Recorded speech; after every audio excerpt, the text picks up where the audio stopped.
നമ്മുടെ അണിക്കോട് ജംഗ്ഷനിൽ ബൺമസ്ക ചെയ്യുന്ന 2 സുഹൃത്തുക്കളുണ്ട്. അപ്പോൾ അവർ നമുക്ക് പരിചയപ്പെടുത്താം. തീർച്ചയായും എടുക്കാം.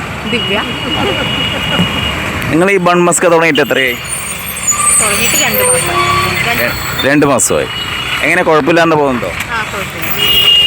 ഇപ്പോൾ 2 സുഹൃത്തുക്കൾ, നിങ്ങൾ 2 സുഹൃത്തുക്കളല്ലേ?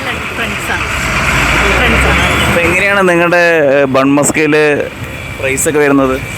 ബൺമസ്ക വന്നിട്ട് 30 രൂപയാണ്.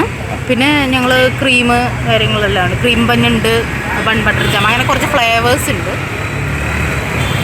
അപ്പോൾ ഈ ബൺമസ്കയിൽ നിങ്ങൾ എന്നാ അവൈലബിൾ ആയിട്ട് കിട്ടുന്നത് എന്താണ്? എപ്പോൾ വന്നാലും കിട്ടാവുന്ന? അല്ല, രാവിലെ ഇല്ല. ഞങ്ങൾ വൈകിട്ട് ഒരു 4:30 തൊട്ടിട്ട് ഒരു 9:30, 4:30, ചിലപ്പോൾ 5 മണിയാവും. നിങ്ങൾ എങ്ങനെയാണ് ഇതിന് സമയം ക്രമീകരിച്ചിരിക്കുന്നത്?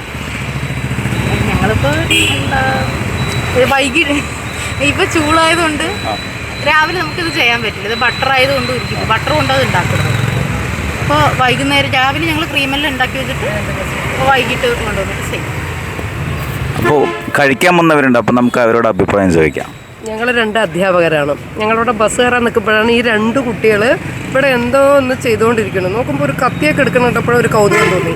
അങ്ങനെ കൗതുകം തോന്നി അന്വേഷിച്ചപ്പോഴാണ് ബൺമസ്കയാണ് പറഞ്ഞത്. എന്തായാലും വളരെ സന്തോഷം തോന്നി. കാരണം ഈ 2 കുട്ടികൾ അവരൊരു സംരംഭമായിട്ട് തുടങ്ങിയിരിക്കുകയാണ്. വളരെ സന്തോഷം തോന്നി. ഒരു ഇത് വാങ്ങി, നല്ല ടേസ്റ്റ് ഉണ്ട്, വളരെ നല്ല അഭിപ്രായമാണ്.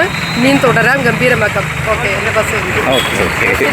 അപ്പോൾ എല്ലാവർക്കും നല്ലൊരു അഭിപ്രായമാണ് ഇതിനെക്കുറിച്ച്. അപ്പോൾ സ്പോട്ട് വരുന്നത് നമ്മുടെ അണിക്കോട് ജംഗ്ഷനിൽ ബസ് സ്റ്റോപ്പിൻ്റെ, അതായത് കൊടുവായൂർ തൃശ്ശൂർ ബസ് സ്റ്റോപ്പിൻ്റെ തൊട്ട് തന്നെ ഉള്ളതാണ്. അപ്പോൾ അടുത്ത വീഡിയോയിൽ കാണാം.